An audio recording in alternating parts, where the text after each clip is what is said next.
하나님 말씀 함께 보겠습니다. 함께 보신 하나님 말씀은 예레미야 10장 17절에서 25절까지입니다.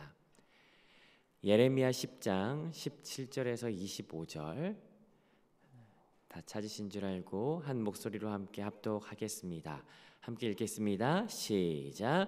에워싸인 가운데 앉은 자여 내 짐꾸러미를 이 땅에서 꾸리라. 여호와께서 이와 같이 말씀하시되 보라 내가 이 땅에 사는 자를 이번에는 내던질 것이라. 그들을 괴롭게 하여 깨닫게 하리라 하셨느니라. 슬프다 내 상처여 내가 중상을 당하였도다. 그러나 내가 말하노라 이는 참으로 고난이라 내가 참아야 하리로다. 내 장막이 무너지고 나의 모든 줄이 끊어졌으며 내 자녀가 나를 떠나가고 있지 아니하니 내 장막을 세울 자와 내 휘장을 칠 자가 다시 없도다. 목자들은 어리석어 여호와를 찾지 아니하므로 형통하지 못하며 그 모든 양떼는 흩어졌도다. 들을지어다 북방에서부터 크게 떠드는 소리가 들리니 유다 성읍들을 황폐하게 하여 승냥이의 거처가 되게 하리로다. 여호와여 내가 알거니와 사람의 길이 자신에게 있지 아니하니 걸음을 지도함이 걷는 자에게 있지 아니하니이다. 여호와여 나를 징계하옵시되 너그러이 하시고 진노로 하지 마옵소서. 주께서 내가 없어지게 하실까 두려워하나이다. 주를 알지 못하는 이방 사람들과 주의 이름으로 기도하지 아니하는 족속들에게 주의 분노를 부으소서. 그들은 야곱을 씹어 삼켜 멸하고 그의 거처를 황폐하게 하였나이다 하니라. 아멘. 함께 말씀을 살펴보도록 하겠습니다. 예레미야 1장 1절에서 3절까지에 의하면 예레미야는 요시야 때부터 시드기야 때까지 사역했던 선지자였던 것을 알 수가 있죠. 아마 유다의 흥망성쇠를 모두 다 봤을 것입니다. 아마 유다가 흥했던 시기를 꼽아라 라고 한다면 두말하지 않고 아마 유다의 16번째 왕 요시야를 들 수 있지 않을까 싶습니다. 왜냐하면 요시야 때 제사장 힐기야에 의해서 하나님의 말씀이 성전에서 발견되었기 때문이었어요. 그때부터 요시야는 하나님 말씀으로 돌이키려는 운동을 시작합니다. 회개 운동, 성결 운동을 시작하죠. 왕부터 시작해서 모든 백성이 하나님의 말씀으로 삶을 돌이키기 시작합니다. 그리고 히스기야 외에는 그 누구도 시도하지 않았던 전국 곳곳에 남아있던 우상들을 철폐하는 놀라운 개혁을 감행하죠. 하나님이 기준되는 삶, 하나님 말씀으로 돌아가는 삶. 여러분 이때를 살아갔던 예레미야는 정말 행복하지 않았을까 싶습니다. 만약 우리가 이때를 살아간다 하더라도 야 하나님 말씀으로 돌아가는 삶을 모두가 함께 살아가니 참 행복하다라고 말하지 않지 않았겠습니까? 여러분 하나님께로 다시 돌아오는 것 우리는 이것을 부흥이라고 이야기합니다. 사실 우리도 이런 부흥을 꿈꾸죠. 가정에, 교회에 그리고 국가에 다시 한 번 더 이런 부흥이 오기를 소망하고 바랍니다. 그러나 요시야 이후에 불행히도 이스라엘은 영적인 내리막길을 걷게 되죠. 유다의 마지막 왕 시드기야까지 멈추지 못하고 결국 유다는 멸망으로 내딛는데 여러분 그 내용을 우리는 예레미야서를 통해서 볼 수 있습니다.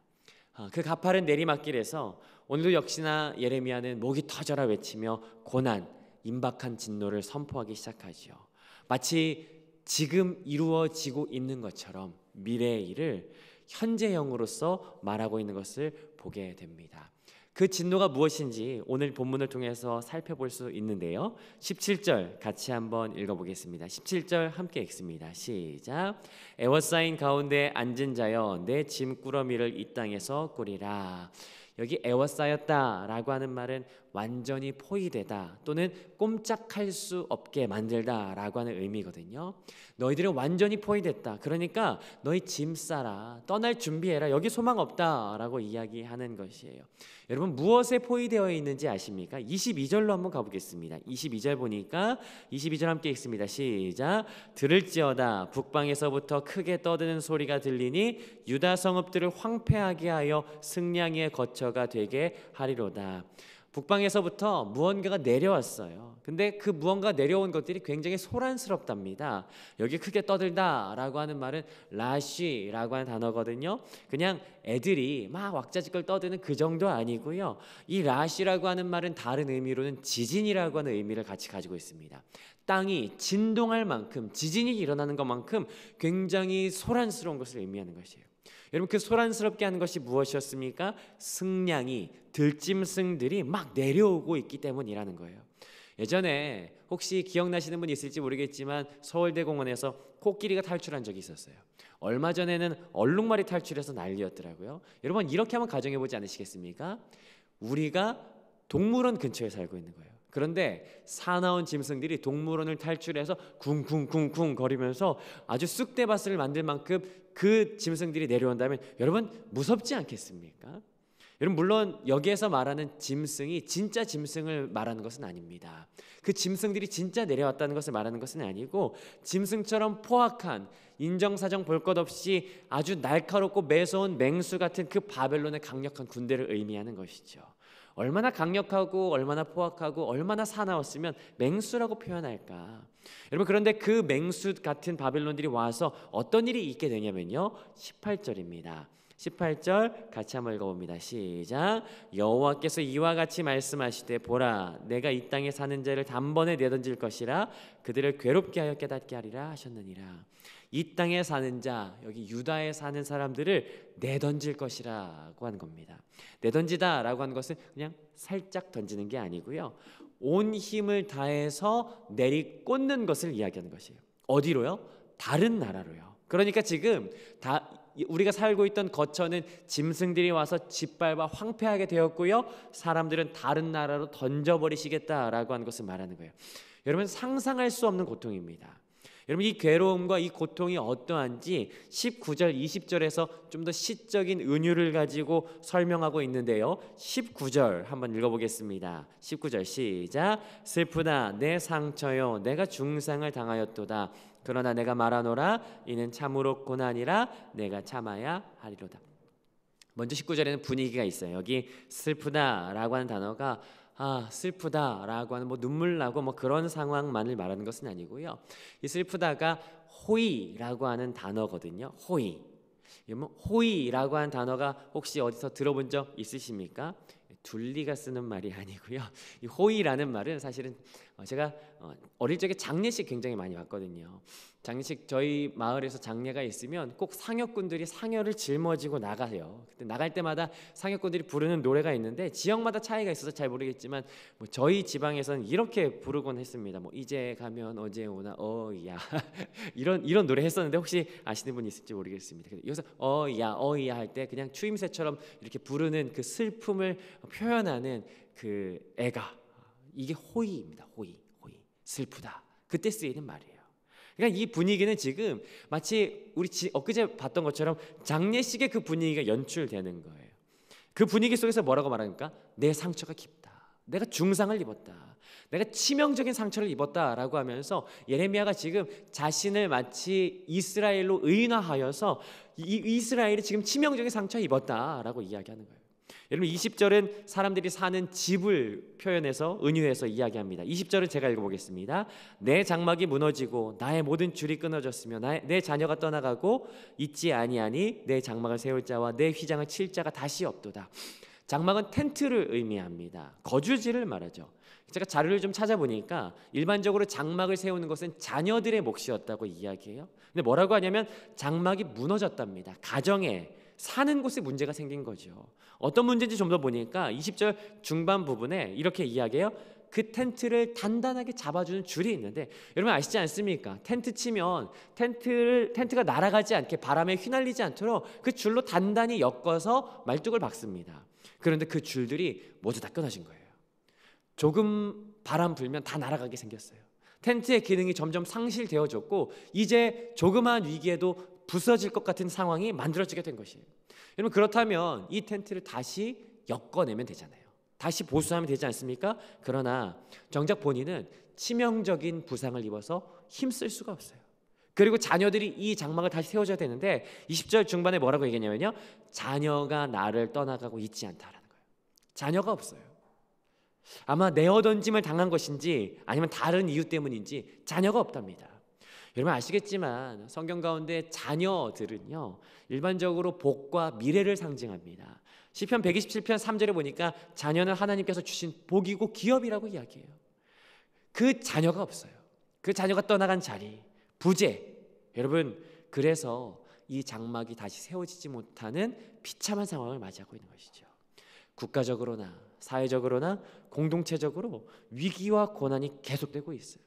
짐승과도 같은 저 바벨론들이 와서 성읍을 에워싸고 있고, 예루살렘은 제 기능을 감당하지 못해서 중상을 입고 있고, 공동체들은 다시 일으킬 자녀들이 없어서 해를 입고 있습니다. 총체적인 위기죠.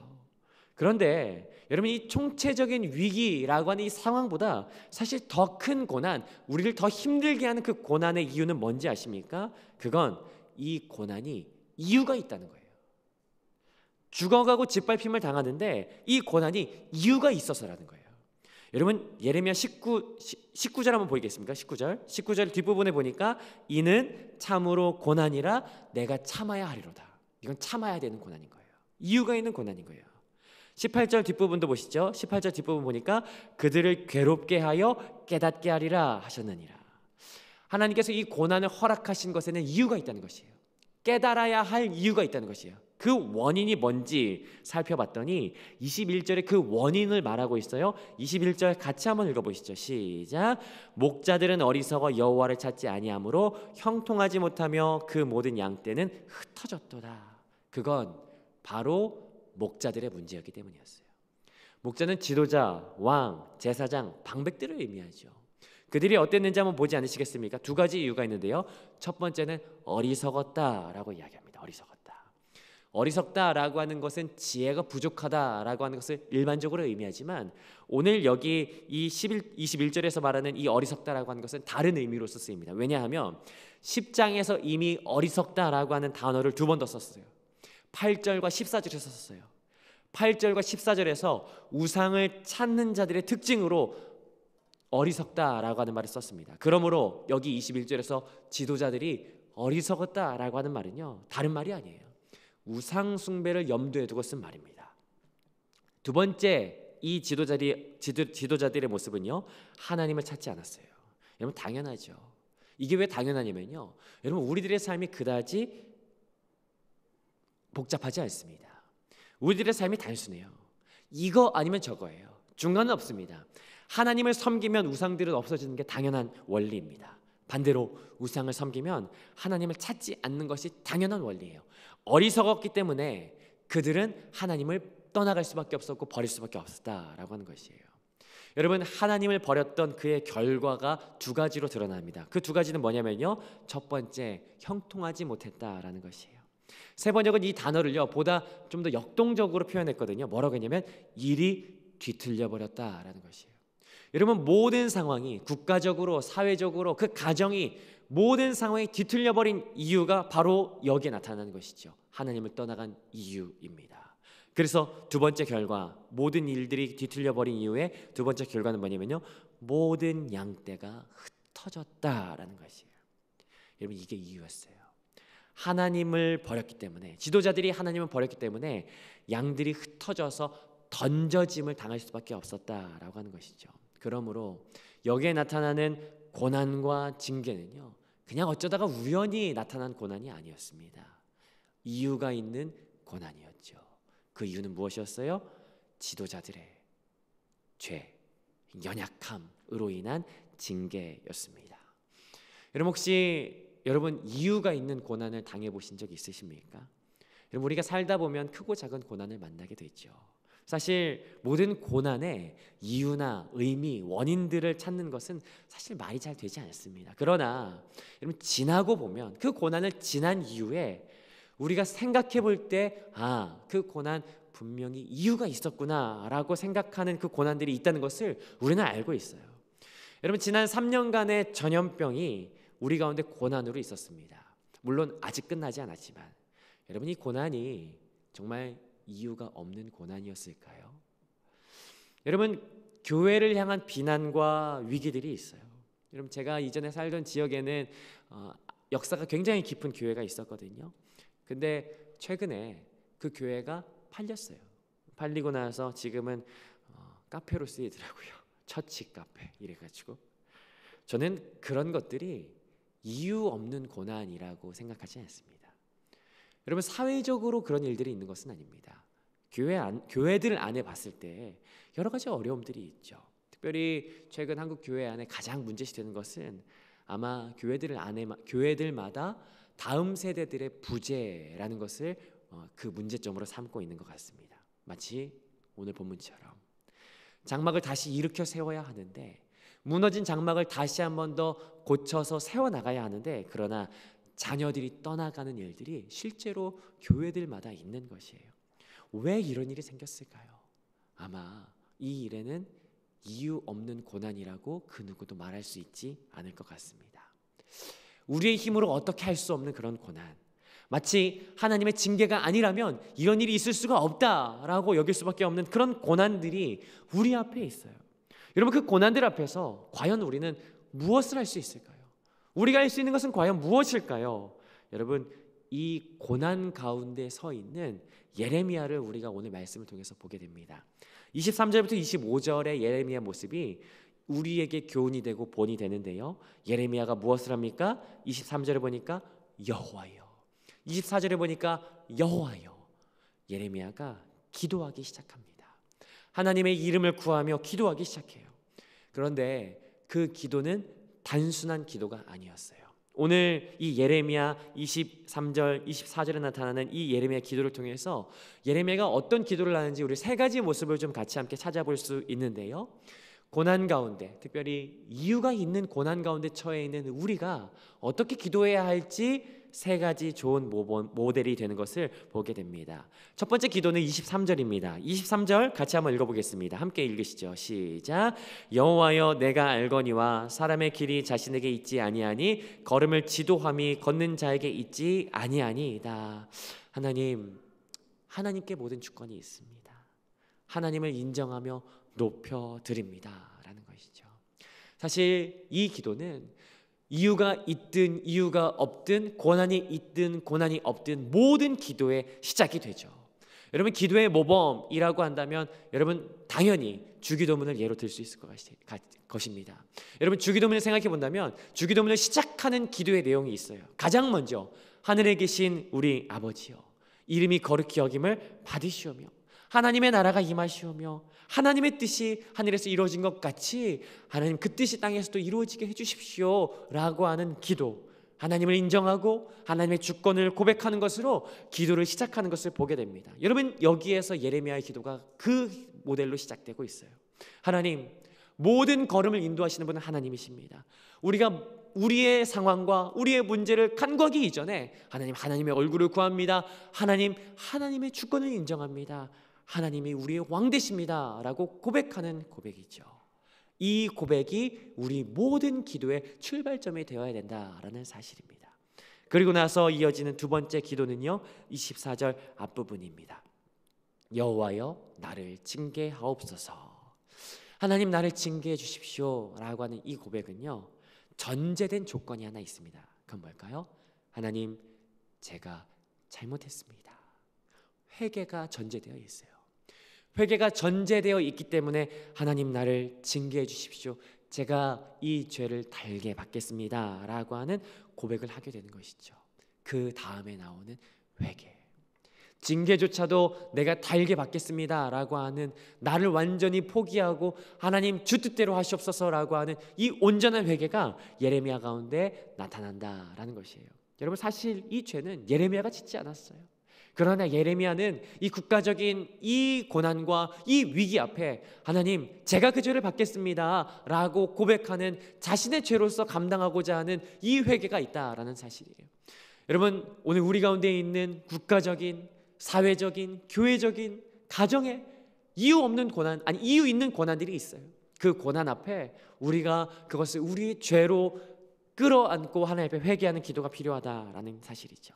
그리고 나서 세 번째 기도입니다. 24절부터 25절 가운데 나타나는데요. 24절, 25절을 우리 같이 한번 읽어보시죠. 세 번째 기도입니다. 시작. 여호와여 나를 징계하옵시되 너그러이 하시고 진노로 하지 마옵소서. 주께서 내가 없어지게 하실까 두려워하나이다. 주를 알지 못하는 이방 사람들과 주의 이름으로 기도하지 아니하는 족속들에게 주의 분노를 부으소서. 그들은 야곱을 씹어 삼켜 멸하고 그의 거처를 황폐하게 하였나이다 하니라. 한마디로 말하면 뭡니까? 하나님 우리에게 긍휼을 베풀어 주십시오. 진노를 덜어 주십시오. 하나님의 긍휼을 구하는 기도이죠. 예수님처럼 아버지 할 수 있으시다면 이 잔을 내게서 옮겨 주십시오라고 하는 고백입니다. 연약함을 도우시는 그 하나님께 간구하는 고백, 긍휼을 구하는 것이죠. 여러분 이것이 예레미야의 기도였습니다. 하나님께서 우리 가운데 허락하시는 기도는요, 단순히 개인적이고 가정 안에만 머무는 기도가 아니죠. 공동체를 뛰어넘어 사회와 국가와 열방을 향한 그 기도의 제목을 하나님께서 우리 가운데 담아 두십니다. 여러분 우리 가운데 주어진 고난의 상황들이 있죠. 이것은 하나님이 허락하시지 않다고 말할 수가 없는 그런 고난, 우리 힘으로 어쩔 수 없는 그런 고난, 이유가 있는 고난이라고밖에 말할 수 없는 심각한 고난 앞에 우리가 서 있는 것을 보게 됩니다. 여러분 이때 우리가 무엇을 할 수 있을까요? 그것은 바로 기도라는 것이에요. 왜냐하면 우리가 간구할 때 하나님께서는 그 기도를 신실하게 들으시기 때문이죠. 이것이 하나님의 성품이에요. 시편 102편 17절에 보니까 여호와께서 빈궁한 자의 기도를 보시며 그들의 기도를 멸시하지 아니하셨도다. 아멘. 하나님께서는 고난에 처한 자의 기도를 멸시하지 않으세요. 보세요. 그러므로 하나님께 기도하는 것이 합당하다라고 하는 것이죠. 여러분 우리가 오늘 그 마음으로 기도하지 않으시겠습니까? 특별히 기도할 때 예레미야가 간구한 이 기도처럼 같이 함께 간구했으면 좋겠어요. 예레미야가 어떻게 기도합니까? 하나님의 신실하심을 고백해요. 그리고 동시에 이 열방의 모든 죄악들을 끌어안는 회개가 이어지죠. 그리고 하나님 앞에 긍휼을 구하는 간구가 이어진다라는 것이에요. 혹시 하나님께서 허락하신 고난을 경험하고 있는 분들 있으십니까? 혹시 하나님이 허락하신 고난 때문에 눈물이 내 입에 삼켜지게 되는 그런 고난을 경험하는 분 혹시 있지 않으십니까? 그렇다면 오늘 이 시간 하나님의 긍휼을 같이 함께 구하십시다. 이 불같은 시험이 하나님의 긍휼을 인하여 덜어지기를 같이 함께 구하십시다. 그리고 이 시험 가운데에도 여전히 하나님의 이름을 높이며 이 길을 인도하시는 분이 하나님이시라고 하는 그 신뢰를 놓지 않으시는 저와 여러분들의 오늘의 하루의 인생 되시기를 주님의 이름으로 축복합니다. 하나님께 주권을 올려드리고 하나님의 긍휼하심을 구하는 오늘 이 시간으로서 채워지는 그 기도로 올려드리는 이 시간 되시기를 주의 이름으로 축복합니다.